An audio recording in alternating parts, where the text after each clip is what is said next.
Hello YouTube, welcome to RV Daydream. We've got the Jasion step through, the Roamer step through. They also make one that's a high step. We're going to get this out of the box, see what it's going to take to be put together, and I think this is going to be a nice one. What have you been up to? I've been riding on a daydream. This is the way FedEx delivered it to us. It's about a 65-pound box. The bike's about 50 of those pounds, so be a little cautious. It might be a little heavy, but let's do it.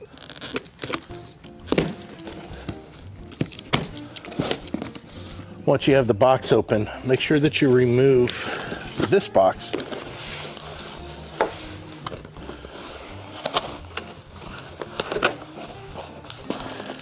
So you see your pedals here marked right and left. Make sure you get that right. They do turn and twist into the crank arm according to what side they are, and it's indicated by the arrows. This is what they call the skewer, and this is what holds the front tire and wheel assembly onto the forks of the bike. Make sure that it's fully open when you go to install it, and pay particular attention to these tabs and the direction that these cone springs are pointed. The small side should be in. We'll talk about that when we're putting the front tire on. Of course, you get an assortment of wrenches here. So there's a couple of wrenches that are open-end wrenches. Looks like they are sizes 8, 10, 13, and 15.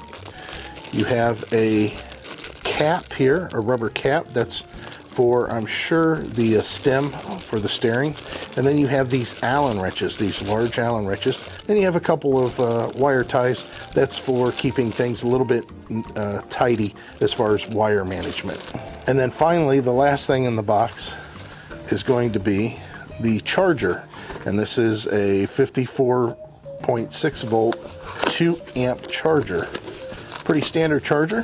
One of the things to know whenever you're going to charge your battery, always plug this end, the small end, into the battery first before you plug the charger into the wall. Now you can do this a couple different ways. You can have somebody help you hold the box while you lift the bike out. You could also sort of disassemble the packaging out of here and pull components out as needed, and then pull the rest of it out. Or you can carefully cut the sides of the boxes, or box in this case, without cutting into anything important, and allow the box to unfold while you hold the bike, and then you can get a better idea of what you need to remove at that point. The way I do it is I usually start pulling out the packaging to get a good look at what's in here. Make sure you recycle any of the plastics and the foam that is used. So after opening the box and pulling the loose packing off of the top of the bike, the best idea, I believe at this point in time, is to cut the box open.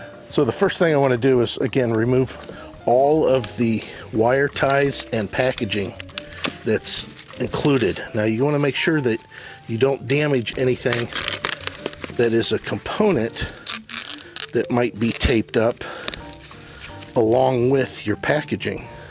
So that's why I'm using the side cutters, because they're relatively blunt. Now if you want, you can cut the back side of the box also, or push the box over and spread out the panels so that you could create yourself a clean work environment using the inside of the box. Once you remove the wire ties from the frame, it'll allow the tire and the fender to come out together. We want to make sure that we remove all of the packaging and free the bike up so we can prepare it for assembly. Now that we have the components removed from the packaging, you can see, to reiterate, this is what comes in the charger box. The front fender, you have your rear rack, and then you have your seat. Important kickstand, we're going to probably put that on right away, and I'll tell you why. And then you have your protector for your wheel. This will come off before you try to assemble. This is just to protect everything whenever it's being shipped. So let's take a little bit closer look at the bike. First, before I go over there, I'm going to find out which wrench fits, there we go, the kickstand, And this is why this should be one of the first things that you install. But this is what the bike looks like now.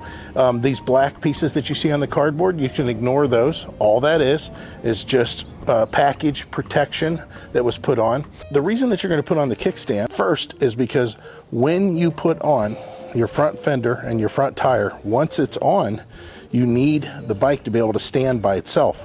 Right now, the only thing holding it is the packaging that is for the forks and the packaging that's for the rear tire. What you're wanting to do is remove the two bolts that are pre-installed on the kickstand, and then we're just going to position it on either side of this bracket and reinstall the screws as they were before, but now with the bracket in between. And then use the wrench to snug it all up. Once that is snugged up, then you can put your kickstand down and it will keep the bike a little bit more steady. Before we put the wheel, tire, fender, and headlight assembly all on the forks, we want to get the handlebars up and off the ground so that we're not moving them around and scuffing anything. You have to kind of pay close attention to the orientation of the forks and them being straight and perpendicular to the line of the bike from front to rear. Now the wrench that I'm using is the same one that I used for the kickstand. And you can see how long this bolt actually is. It's got to go into the forks quite a ways. So there you go. This piece will be discarded. You don't need this piece. And it actually says right on there, the aluminum mold ring only used for packaging protection, take it off. You can also remove this piece as this isn't used in this application. So all you'll have is this bolt here, lifting the handlebars, running the wires on the left side. You'll place the handlebars back down. You'll slightly orientate them the way that they should be, and you'll place the bolt back in and engage the forks where we just removed it from. Now, for some reason you lifted this or you moved it, make sure that this is fully seated in the tube before you start tightening the bolt on the top of the handlebars. Again, we're not going to necessarily fully tighten them because we're wanting to make sure everything is in alignment. And once it is in alignment, you're going to tighten that bolt up on top, and then again, double checking just in case it moved that everything is still in alignment.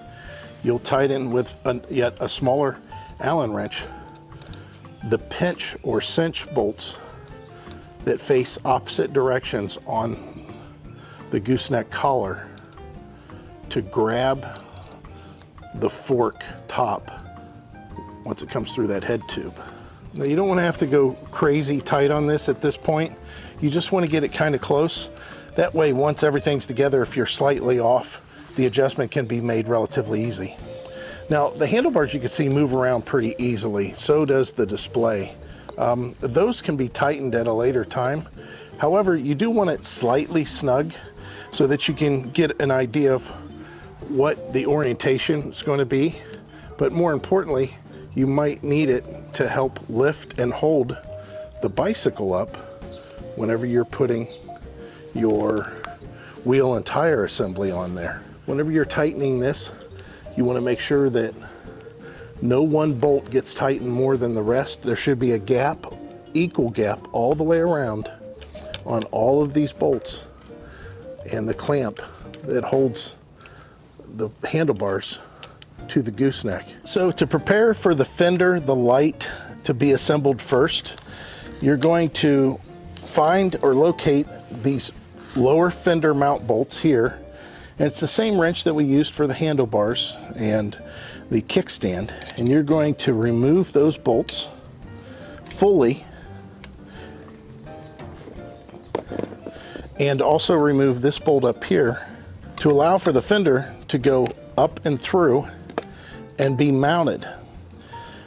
However, whenever you're mounting the light, it uses this same bolt.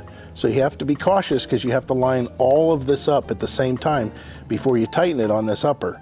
So what I like to do is to start the lower ones leave them loose, and then go to the upper one.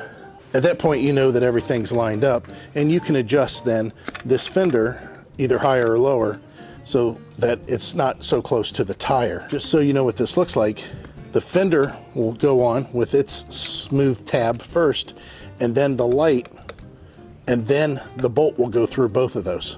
Now, before we put the wheel and tire assembly on, you need to remove the packaging bolt. So we're going to use the 15mm wrench that they gave us to loosen the nuts that hold the bolt on.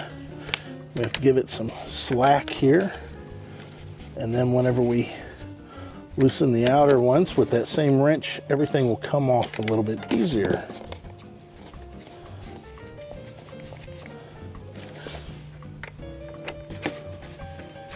And this helps if you have two people, but it can be done with one, just like I'm showing you there. Now we're ready for the wheel and tire assembly. So again, this is the skewer that I was talking about earlier. And we need to check the orientation of these tabs to make sure they engage the holes that are on the forks, but also that these springs are on either side. So the nice thing about this is it's a quick release. On the brake side of the wheel, I want you to start the skewer, but we're going to loosen this nut by hand. You should be able to do all the tightening that's necessary on this front axle by hand. There's no need for wrenches on this. We're going to put the skewer in the hole.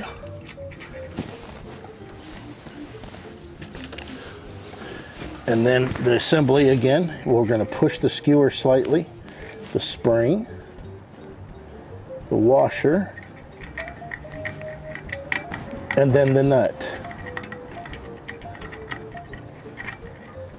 And don't go very tight, just a couple of turns.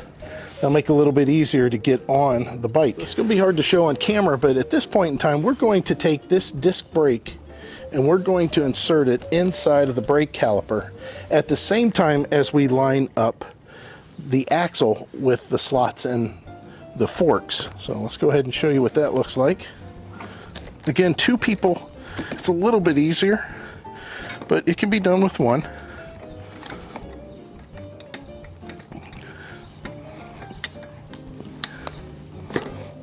And the orientation of this washer needs to be up as there's a hole that it engages.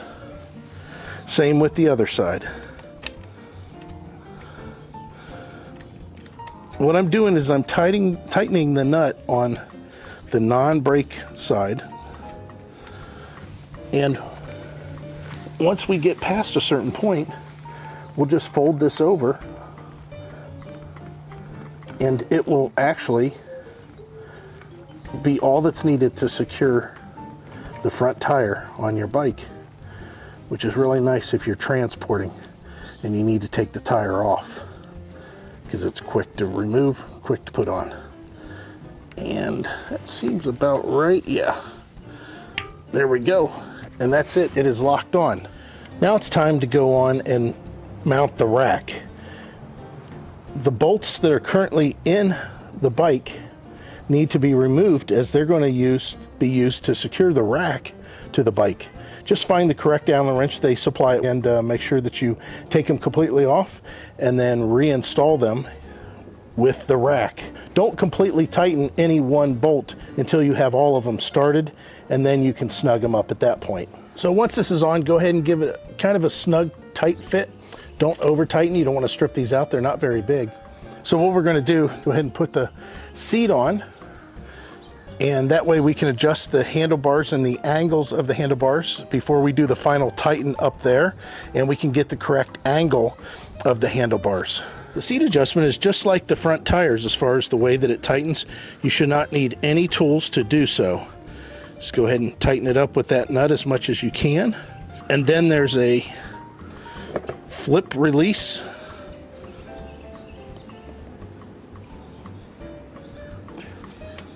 That should hold that steady. Now you can adjust the angle of the horn of the seat by just loosening again with the given wrenches, and then just position it the way you want and then tighten it back up again. If you want this more nose down or nose up, that's a rider preference. All right, so now that we have everything snugged up and aligned, we need to go ahead and finish out the install of the tail light. Now the tail light, you're just going to use a 8mm, which again they supply, and then you can see the tab that it goes onto. Just don't over tighten it. It's all about just getting it snug enough, not over tightening. Last thing you want to do is break one of these things. So when you want to mount it, you want to mount it that the wire is actually on the bottom, because they have turn signals built into this model, and that way the turn signal will actually indicate the correct way for you.